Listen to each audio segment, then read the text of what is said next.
प्रकरण आहेत मला वाटतं. कारक प्रकरण म्हणजे ज्याला तुम्ही विभक्ती प्रकरण सुद्धा म्हणू शकता. ठीक आहे. आणि याच्यामध्ये आणखीन काय गणपाठ वगैरे सगळे आहेत मला वाटतं. आणि समास आहे का? गणपट गेल्यावरची होती. गणपाठ नाही. व्याकरण शास्त्राचा आणि व्याकरणकारांचा परिचय आहे मला वाटतं. पण आपण आता हे पहिलं हे सुरू करू, कारक प्रकरण किंवा विभक्ती प्रकरण. आता याच्यामध्ये या सगळ्या आधी तुम्हाला मुख्य जे पाहिजे ते म्हणजे कारक म्हणजे काय किंवा विभक्ती म्हणजे काय. आपल्याला माहिती आहे की अक्षरांचा समूह आणि या समूहाने बनतो शब्द.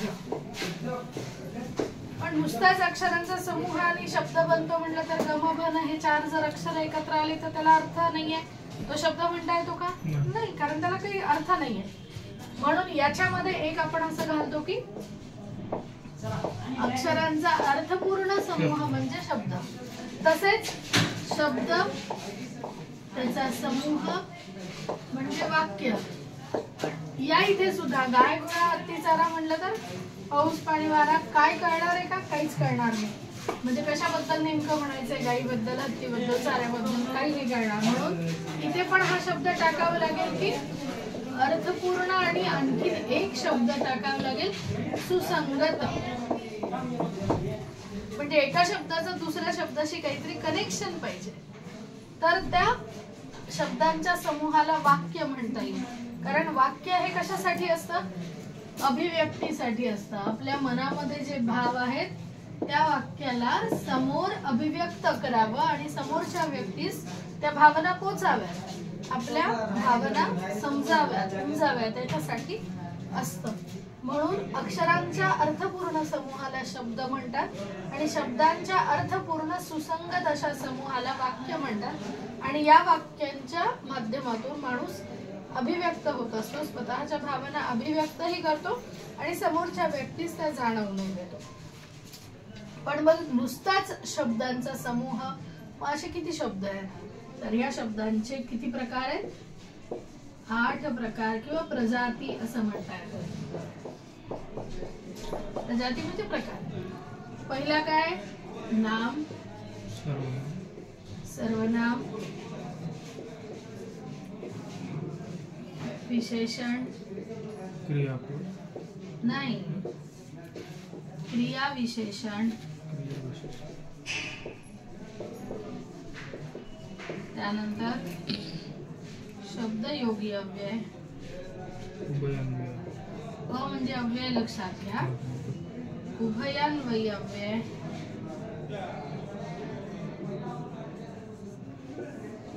केवल प्रयोगी अव्यय,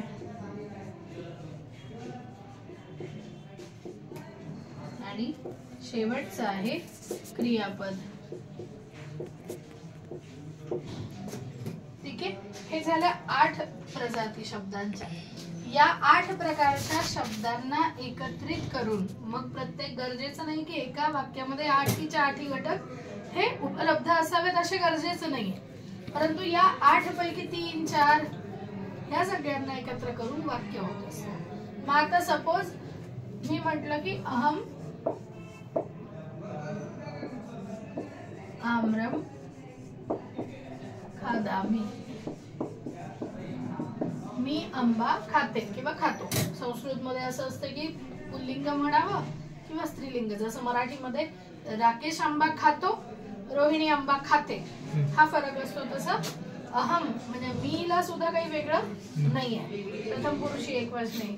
आणि खातो, खाते असं लिंगात्मक क्रियापदामध्ये बदल होत नाही. खादामी तर राकेशः अपि आम्रम खादति आणि रोहिणी अपि आम्रम खादति, म्हणजे एकच क्रियापद हे लिंगांना वापरलं जातं. त्यामुळे अहम आम्रम खादामी हे जर म्हटलं तर यामध्ये मग आता याचा अर्थ पाहायचा की मी आंबा खाते. आणि याला आपण क्रिया कुठली आहे? खाण्याची आहे, म्हणून ह्याला आपण काय म्हटलं? क्रियापद आहे. मग या क्रियापदाला कोण हा शब्द कोण खातंय? अहम. म्हणजे खाणारा जो आहे तो होतो नाम. आणि काय खातोय? मग आता इथे आपण याला असं म्हणू की कर्म आहे हे, की ज्याच्यावर म्हणजे क्रिया करणारा. आता हे पण नाम काय, हे सर्वनाम आहे, ठीक आहे. पण क्रिया करणारा कर्ता, क्रिया ज्याच्यावर होते ते कर्म आणि क्रिया. म्हणजे आपले किती झाले, एक आलं आणि दोन आलं, ठीक आहे. शब्दांच्या जातीमधल्या या दोन जाती तिथे आल्या. पण नामामध्ये सर्व नामकरण काय, नामाऐवजी म्हणजे आपण आता असं म्हटलं की हत्तीवर निबंध लिहा, पण आपण हत्तीवर जेव्हा निबंध लिहितो किंवा अमुक हरिश्चंद्र राजावर निबंध लिहा, तर राजा हरिश्चंद्र हे अत्यंत न्यायप्रिय सत्यवचनी राजा होते. राजा हरिश्चंद्रांची पत्नी तारामती. राजा हरिश्चंद्र प्रत्येक वेळी नाव आपण नाही घेऊ शकतो, मग आपण काय करतो, ते या पद्धतीने सर्वनाम वापरतो. आणि मग आता अहम आम्रम खादामी जसं हे 3 घटक आले तसं अश्वः चपलः अस्ति. घोडा हा काय, चपळ आहे. मग कोण आहे, घोडा. इथे काय झालं, नाम. इथे काय झालं, हे विशेषण झालं. त्या घोड्याबद्दल विशेष माहिती सांगणारा शब्द हे क्रियापद. म्हणजे या पद्धतीच्या अशा अनेक वाक्यातून, किंवा आपण असं अजून म्हणू शकतो की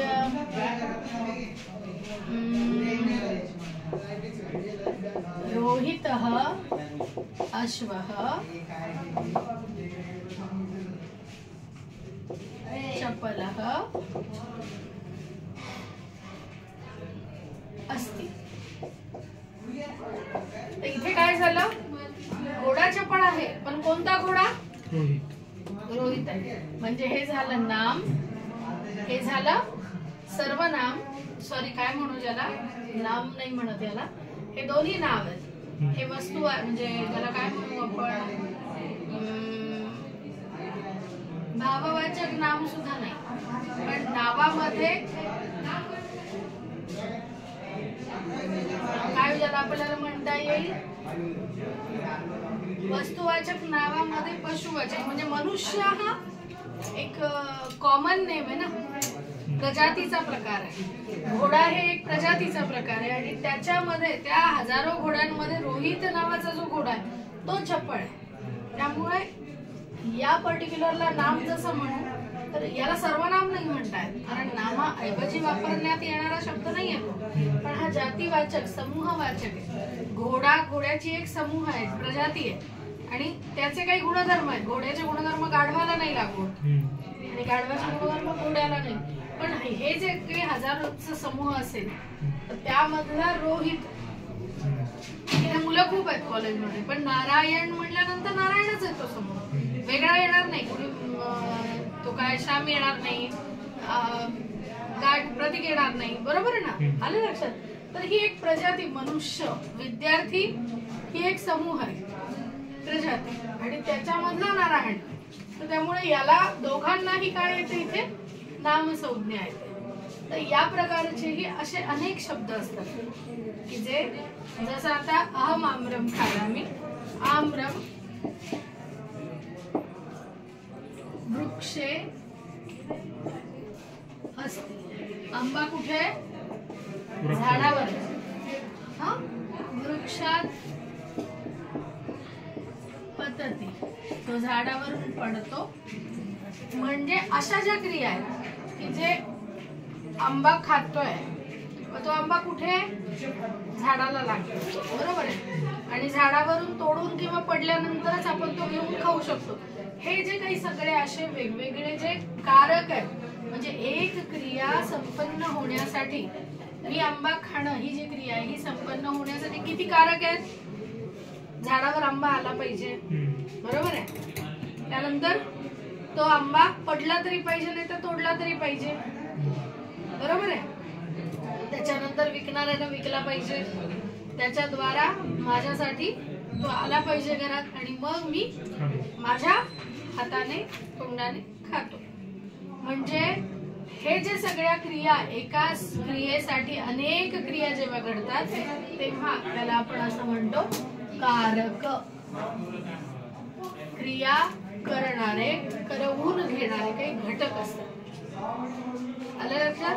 मग आता हे जसे शब्दांच्या प्रजाती आहेत तशा या कारकांचे प्रकार आहेत. म्हणजे क्रिया करविणारे घटक किती आहेत?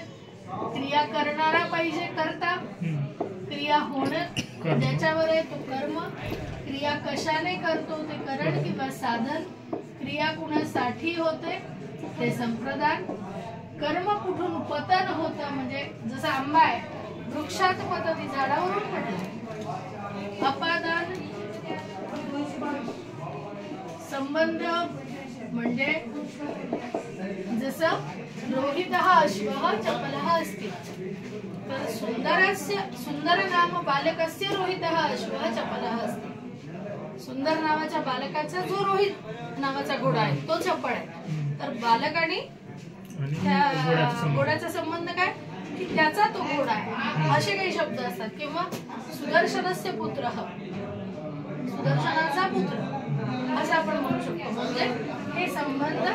त्यानंतर अधिकरण. अधिकरण म्हणजे स्थान. आपण सगळे हवेत विरू शकत नाही, उडू शकत नाही, आपल्याला आधाराची गरज असते. अधिकरण जसं आंबा लटकत आहे पण कुठे लटकत आहे? हवेत नाही आहे, तो झाडाला आहे. इट मीन्स त्याला कनेक्शन आहे.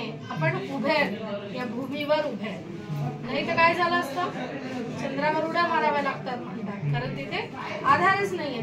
तर या पद्धतीचा सगळा जो प्रकार आहे तो अधिकरण. आणि शेवटचं आहे ते काही कारक नाहीये पण आपण वाक्य हे करताना जे अनुभव घेतो की एखाद्याला हाक मारणं त्याला म्हणतो संबोधन. हे का घेतलं?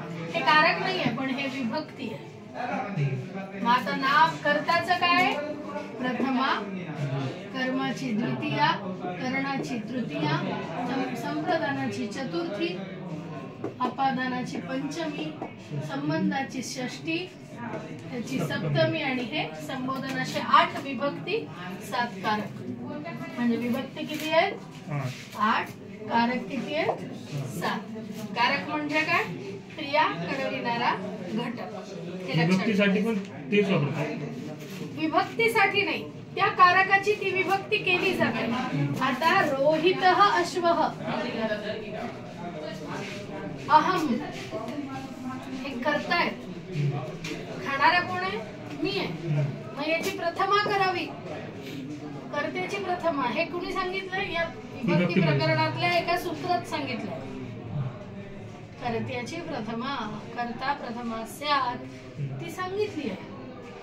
मग त्यामुळे कर्मणी द्वितीया, कर्माची काय करावी? द्वितीया करावी. वनम वने वनानि प्रथमा, वनम वने वनानि द्वितीया. आता मग हे सगळं कसं झालेलं आहे की हे एकावर एक डिपेंड आहे. त्यामुळे काय झालंय या सगळ्या गोष्टीमध्ये जेव्हा डिपेंडन्सी येते तेव्हा ह्या सगळ्या गोष्टीमध्ये आपल्याला सगळ्या जुन्या गोष्टी पाठ पाहिजेत. की प्रथमा करायची तर मग हे पाठ पाहिजे. अहम याची प्रथमाच काय माहिती नाही आपल्याला तो शब्द करताच येणार नाही. बोलता आलं पाहिजे ना. बोलताना रोहितः अश्वः या दोन्हीची का प्रथमा केली आहे? तर काय या विशेषणामध्ये आणखीन एक शब्द आहे विशेष. अश्व हा विशेष्य झाला आणि याचा चपलः हे विशेषण झालं. बरोबर आहे. मग रोहितः अश्वः आणि चपलः याची प्रथमा एकवचनच का केला? तर नियम आहे विशेषण विशेष्याचा. यदलिंगम यदवचनम याच विभक्ती ही विशेष्यस्य, तदलिंगम तदवचनम सैव विभक्ती ही विशेषणस्य. अपि म्हणजे यदलिंगम जे लिंग, यदवचनम जे वचन, याच विभक्ती ही जी विभक्ती विशेष्यस्य या विशेष्याची असते. विशेष्य म्हणजे ज्याला विशेषण द्यायचे ते. तदलिंगम तदवचनम सैव विभक्ती ही सा एव विभक्ती. तेच लिंग तेच वचन आणि तीच विभक्ती विशेषणस्य अपि म्हणजे जे अश्वचं विशेषण असेल तेच चपलहचं करावं लागेल. सॉरी विभक्ती.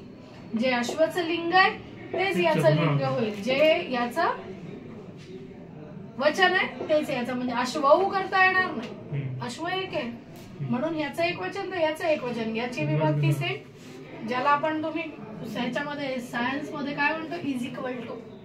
जसं तुमचं समीकरण आहे ए प्लस बी, हे जर समीकरण करायचं तर काय करायचं ए स्क्वेअर बरोबर आहे प्लस बी स्क्वेअर 2ab बरोबर आहे प्लस बी स्क्वेअर बरोबर आहे. हे जसं इज इक्वल टू मध्ये येतं तसं सायन्स मध्ये H2 plus O2 is equal to H2O. मग आता इथं ओच एक आहे इथे 2 आहे बरोबर नाही आहे म्हणून आम्ही काय करतो बरोबर आहे. मग आता इथे करतो सॉरी 2H2O म्हणजे याचे 4 झाले याचे 2 म्हणून आपण काय करतो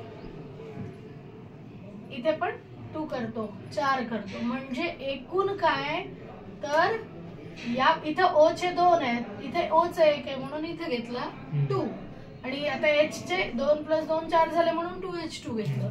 म्हणजे प्रत्येक गोष्ट संतुलित असली पाहिजे इकडे पण आणि इकडे पण.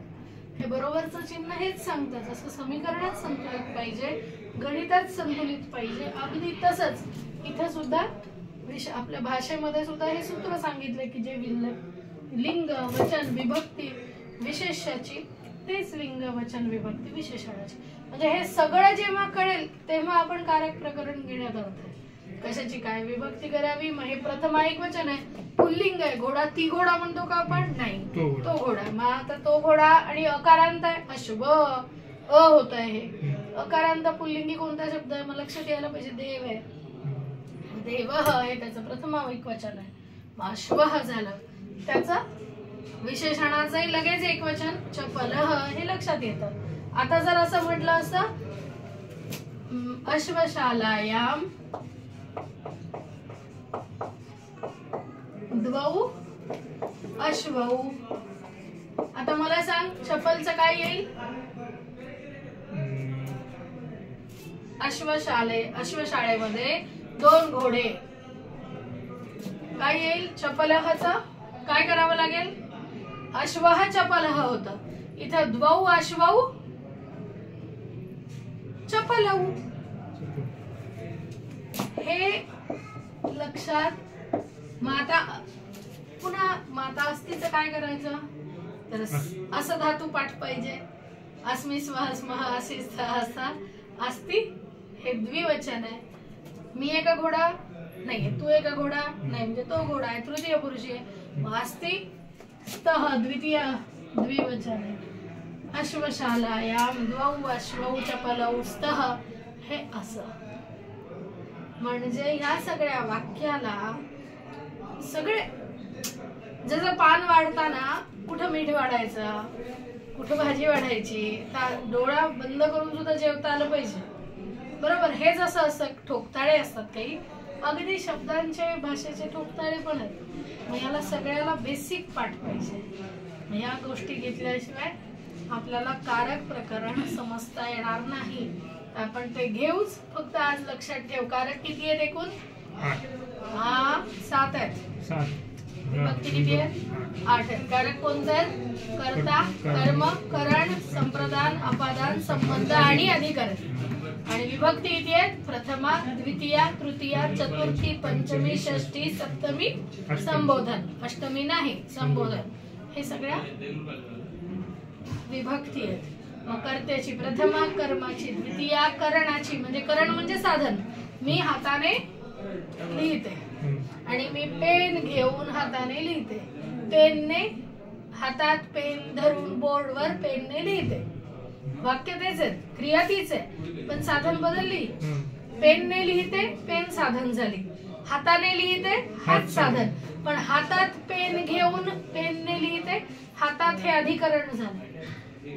पेन हवेत तरळली आहे का एखाद्या भूताटकीवर आधारित मूवीमध्ये दाखवतात पहा की पेन अशी येते अशी अशी लिहिते ती कोणी धरली आहे हे आपल्याला दिसत नाही बरोबर आहे पण ती संभाव कोणीतरी धरलेली असते.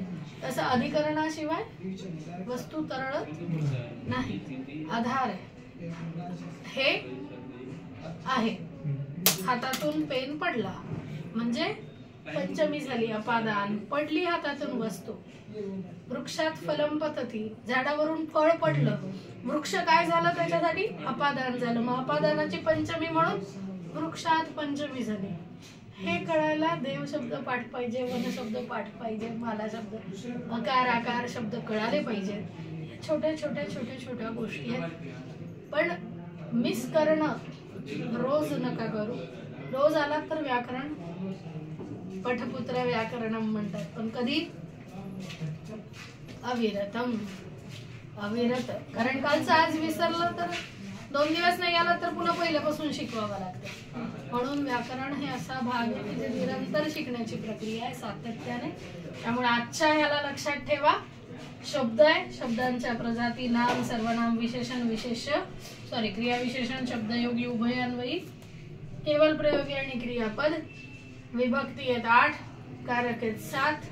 शब्द तयार होण्यासाठी अनेक गोष्टींचे नियम फॉलो करावे लागतात. बाकी आता उद्या, ठीक आहे? चल.